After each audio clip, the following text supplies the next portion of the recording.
Ẹ̀yin tèmi ẹ káàárọ̀ ẹ káàsán ẹ káalẹ́ níbi gbogbo tí ẹ bá ti ṣe alábàápàdé fídíò yìí. Ìyá Mọ́nímọ̀ ló ń sọ̀rọ̀ yìí. Mọ́nímọ̀ tó ń ta costume. Ó bẹ ọmọ Nàìjíríà àti ìjọba Nàìjíríà, ó ní kí wọ́n bá òun bẹ Lizzy Anjorin.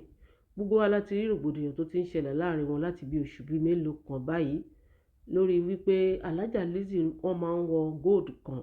Gold tí wọ́n ń wọ̀ yìí, Mọ́nímọ̀ òun náà máa ń ṣe costume gold yìí débi wípé ọ̀rọ̀ yìí wá fa rògbòdìyàn láàrin àwọn méjèèjì tí alájà Lizzy ní ó ṣe jẹ́ pé gold tí òun bá wọ̀ ni Mọ́nímọ̀ máa ń ta costume ẹ̀ wípé ó fẹ́ máa fi tẹ́ńbẹ́lú òun, ó fẹ́ máa fi tàbùkù òun láàrin ìlú. Ọ̀rọ̀ yìí ti wá fa gbọ́mi sí omi ò tó débi wípé èpè yìí ti pọ̀ jù. Alájà Lizzy èpè náà ṣẹ́ ṣá lórí ọ̀rọ̀ yìí. Èyí ló fà á tí Mọ́nímọ̀ fi gba àgọ́ ọlọ́pàá lọ, ìyẹn police station. Ó lọ report alájà Lizzy wípé kí wọ́n jọ kán bá òun bẹ alájà Lizzy. Òun kọ́ ní China tó ń ṣe gold tóun bá rí ní ọjà tóun bá lọ lòun máa ń rà wálé. Òun kọ́ lòun ṣe gold. Tí ò bá fẹ́ kán ṣe costume gold tí alájà Lizzy bá wọ̀, kó lọ bá wọn ní China kó kìlọ̀ fún wọn. Ó ní èpè ti pọ̀ jù. So wọ́n ṣàgbé ọ̀rọ̀ ẹ lọ sí alágbọ̀n police station ní last week. Wọ́n ní alájà Lizzy ò yọjú pé lọ́ọ̀yà ẹ̀ ló wá. Wọ́n ló sọ pé alájà Lizzy ò sí nílé, pé ó ti travel kó máa tó bí 2 weeks kó tó lè dé. Ìyá Mọ́nímọ̀ wá sọ̀rọ̀ báyìí wípé alájà Lizzy ojoojúmọ́ ló ń ṣe show fún Mọ́nímọ̀ tèpètèpè.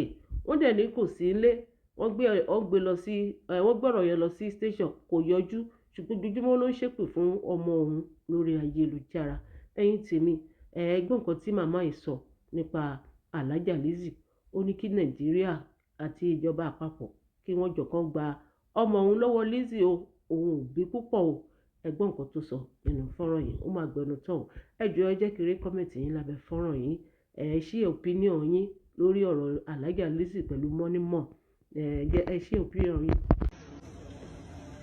Assalamu alaikum warahmatullahi wabarakatuh. Ẹ káàárọ̀ ẹ kú ojúmọ́. Àdúrà wo gbà ní Ọlọ́run bá wa. Èní ni ọjọ́ 4 oṣù 11 ọdún. Ọlọ́run Elédùmarè kò ní fi wálẹ̀. Àdúrà wo gbà ní Ọlọ́run bá wa. Ẹ dákun gbogbo ẹ̀yin ọmọ Nàìjíríà. Ẹ bá mi ti àtẹ̀ránṣẹ́ yìí kó kan president wa lára, kó kan gómìnà wa lára lórí ọ̀rọ̀ Lizzy Anjorin. Kó má pa ọmọ mi lọ́wọ́. Kó má fẹjọ́ sí ọmọ léṣe fún mi. Nítorí wípé ọmọ mi ò sẹ́ o. Òyìnbó China àwọn náà ń ṣe jewelry wọlé. Àwọn ohun tó ń ṣẹlẹ̀. Àwọn wá dúró nítorí wípé ó ń polówó ń bá wọn ṣe advertisement dáadáa. Àwọn náà ń ṣe ọjà oríṣiríṣi fún. Mọ́nímọ̀ ò ní iléeṣẹ́ tó ti ń rọ góòlù ní Nàìjíríà, tó ti ń rọ góòlù padà sí kíní. Kó ń rí kó fi polówó ni. Ṣùgbọ́n ẹjọ́ yìí ti pọ̀ jù. Àròyé yìí ti pọ̀ jù.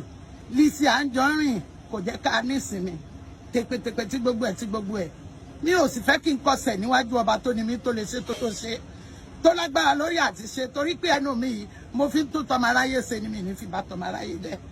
Ó ti mú mi láti pé kí n gbégbèsè lákọ̀ọ́kọ́ nígbà tí mo bẹ̀ẹ́, tó tún wá padà ṣépè tèmi gan bọ́ sórí afẹ́fẹ́ tínú bí mi.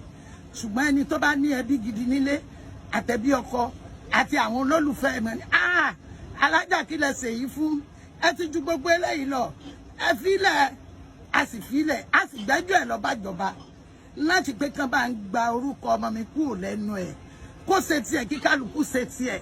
A fẹ́ kí ìjọba bá wa bi Lizzy léèrè pé ǹjẹ́ òfin kan ń bẹ tó ní tẹ̀yìn kan bá ń wọ góòlù ẹnìkan ò gbọ́dọ̀ ṣerú rẹ̀. Ṣùgbọ́n gbogbo gbìyànjú wa pàbó ló já sí. Nígbà tá a lọ fẹjọ́ Lizzy Anjorin sùn ní Alágbọ̀n, ọ̀gá tá a bá ń bẹ̀ ó tiẹ̀ ká wọn lára, wọn sọ̀rọ̀ ọmọ púpọ̀ nítorí pé gbogbo gbà náà gbogbo wàhálà yẹn ó jẹ́ kó ti ọmọ mi díẹ̀. Ọlọ́run kan ṣàánú wa rí pé ẹni tí ìfà wàhálà tí wọ́n mú wàhálà tó wá jẹ́ pé ní gbogbo ìgbà àwa sì mọ̀ pé pèrè ò lè ṣe nǹkan kan nínú ara wa. Àwa fi ọ̀rọ̀ Lizzy wé ọ̀rọ̀ ẹni tí ò mọ ti sọ, nítorí pé téèyàn bá rẹ́ni tí ò mọ̀rọ̀ tó bá ń bá a sọ̀rọ̀ ó pàdánù ọ̀rọ̀ ni. Ìyẹn la fi wá fi sílẹ̀. Àwa lọ sálàgbọ̀n yìí àfojú kan Lizzy kò yọjú o. Wọ́n sọ fún wa níbẹ̀ pé lọ́ọ̀yà rẹ̀ ti wá. Lọ́ọ̀yà ní kò sí ilé, ó máa wá lọ́sẹ̀ méjì. Láàárín ọ̀sẹ̀ méjì yẹn Lizzy ń ṣe prógámù gbogbo gbà tó jẹ́ pé èyí tó tún fi bú wa nínú ọ̀sẹ̀ méjì yẹn ó ń bẹ ṣùgbọ́n a gbọ́ tó ránṣẹ́ wípé ní Nàìjíríà ibi tó mọ̀yàn dé ẹnìkan ò lè gbéhùn ẹnìkan àwọn èèyàn sì sọ fún wa wípé wọn à lè gbé Lizzy lóòótọ́ ṣùgbọ́n tí mo sọ ní kó tan president lára ni wípé ṣé wọ́n jọ ń ṣèjọba ni Sọ́n àti gómìnà Èkó ṣé wọ́n jọ ń ṣèjọba ni Lizzy ń bẹ lórílẹ̀‐èdè Nàìjíríà ó sì ń da ìlú rú ṣùgbọ́n kó má bàa sọ ẹ̀mí ara ẹ̀ nù kẹwàá lẹ́nìkan ló sọ ẹ̀mí rẹ̀ nù kí ẹ má bàa kẹjọ́ tí kì í ṣe tiwa lé wa láyà lèmi ṣe ń pariwo fún gbogbo àgbáyé pé gbogbo ẹ̀yin lọ́ọ̀yà tẹ́ ẹ̀ ran mẹ̀kúnnù lọ́wọ́ tẹ́ ẹ̀ ń dá sọ̀rọ̀ mẹ̀kúnnù ẹ ṣàánú ẹ bá wa dìde sí ọ̀rọ̀ Lizzy kó lọ mú àwọn òyìnbó Ṣáínà kó lọ pè wọ́n lẹ́jọ́ èmi ò bímọ púpọ̀ o mi ò sì fẹ́ kó pa mí lọ́mọ mi ì sì fẹ́ kí ikú tí ń wá káàkiri tó wò wípé tó ń bá fa wàhálà mi fẹ́ kẹ́mi èèyàn tọwọ́ èmi bọ̀ o mi ò ní ẹran lẹ́wọ̀n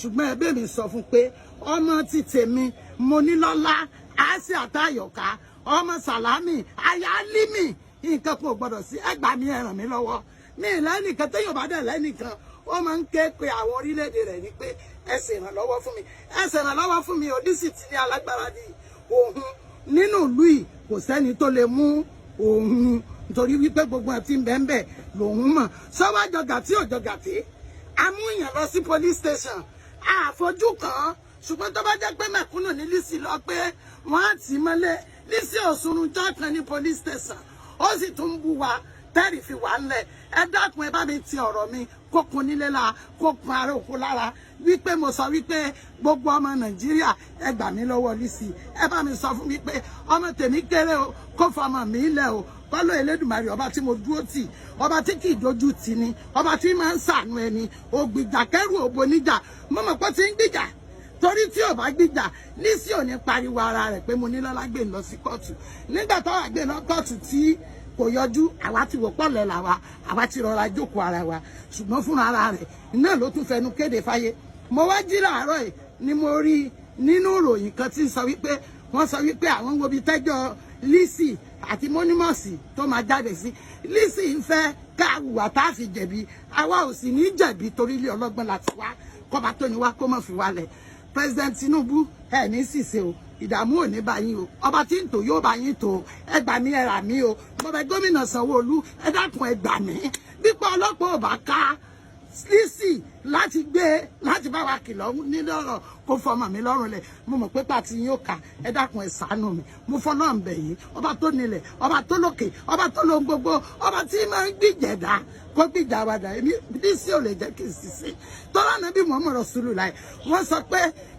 nínú wáàsí tá à ń gbọ́ lẹ́nu àwọn àfáà wa ẹni tí máa ń lẹ òkò mọ́ nígbà tí òrí ń ta ó lọ bèèrè rẹ̀ pé alákùnrin tí máa ń lẹ́kọ̀ọ́ mọ́ wa àárí wọ́n wá sọ pé oore onítìnú lé ni ó sì lọ wò ó nígbà tó ṣàdúrà fún onítìnú náà wá di mùsùlùmí ẹgbẹ́ rẹ̀ èmi rò wípé tèmi bá bẹ Lizzy tẹ́lẹ̀tẹ́lẹ̀ máa sì sí Ọlọ́run lára tara rẹ̀ ni ṣùgbọ́n mi ì rí nǹkan kan ṣe nínú ara ẹ̀bẹ̀ tèmi bẹ̀ yìí bó bá jẹ́ pé lágbára tí ò ṣe é rán lẹ́wọ̀n mi ní dandan kẹ́ rán lẹ́wọ̀n ẹ bá mi sọ fún un tó bá fẹ́ pẹjọ́ lórí pé wọ́n ṣe góòlù kó lọ bá òyìnbó Ṣáínà kó lọ sọ fún ọ wípé ẹ má ṣe ọjà yìí wọlé mọ́ ọmọ mi ra ọjà ó gba ọjà wọlé ni ẹ dákun torí Ọlọ́run gbogbo ẹ̀yin lọ́ọ̀yà tẹ máa ń rẹni tí ò lówó lọ́wọ́ tẹ máa ń ṣàánú rẹ̀ tó fi jẹ́ pé bẹ́jọ́ ti dé ẹ má dà mí dà ẹ ṣàánú mi mo bẹ̀ gbogbo ọmọ orílẹ̀-èdè Nàìjíríà ni ẹ̀gbin àti ìwọ̀sí tí Lizzy ń kó bá wa ó ti pọ̀ jù àwa yìí sí oníyànmọ̀yànmọ́ bíi títí ẹ̀ ilé tó dáa láti wá ẹ dákun torí Ọlọ́run ọ̀rọ̀ burúkú ò ní tẹnu yín jáde gbogbo ìwọ tó ń gbọ́ mi ò ní kan wàhálà o ṣùgbọ́n gbogbo ẹ tí ó náà pàṣán tó fi délẹ̀ lérí rẹ̀ Ọlọ́run ó lọ mú pàṣán náà lé lọ́wọ́ torí pọ́nà ló mú pàṣán tiwa lérí sí lọ́wọ́ tó ní kó mọ̀nà wá tó wá fi wá hàn sáyé tọ́lọ́ fi ń ṣàánú wa Ọlọ́run ó bá ṣàánú tiẹ̀ náà àdúrà gbà Lizzy ọ̀daràn o kò lọ sálàgbà ò bó bá lọ lẹ́yìn tiwa ló lọ àwọn òfojú kan Lizzy fúnra rẹ̀ náà ló sì pariwo rẹ̀ fáyé gbogbo ẹjọ́ tó bá yẹ kọ́lọ̀ ń bá ń da gbogbo ẹjọ́ tó bá yẹ ẹ̀yin ọmọ orílẹ̀-èdè Nàìjíríà ẹ dákun ọmọ yìí ṣẹ̀ṣẹ̀ bẹ̀rẹ̀ sẹ́ni ẹ má jẹ́ kó fowó rẹ̀ sówó ẹjọ́ ẹ má jẹ́ kó fowó rẹ̀ sówó wàhálà ẹ bá ń bẹ̀ Lizzy. Assalamu alaikum warahmatullahi wabarakatuh.